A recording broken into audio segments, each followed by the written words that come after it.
ጾም ያስፈልጋል አያስፈልግም የሚለውን ጥያቄ ክርስቶስ አልመለሰውም፣ ዘሎታል።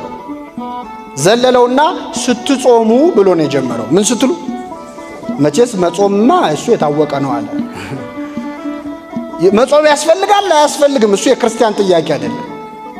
ስትጾሙ አለ። አፈጻጸሙ ላይ ነው እንጂ ውይይት ያደረገው ራሱ አስፈላጊነቱ ላይ ጥያቄ ነው። ስትጾሙ እንደ ግብዞች አጠውልጉ፣ ለታይታ አታድርጉት፣ ለተሪዮ አታድርጉት አለ።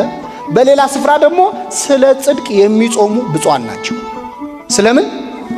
ስለ ጽድቅ። ሰው በብዙ ምክንያት ሊጾም ይችላል። ለውዳሴ ከንቱ ሊጾም ይችላል እንደ ግብዞች።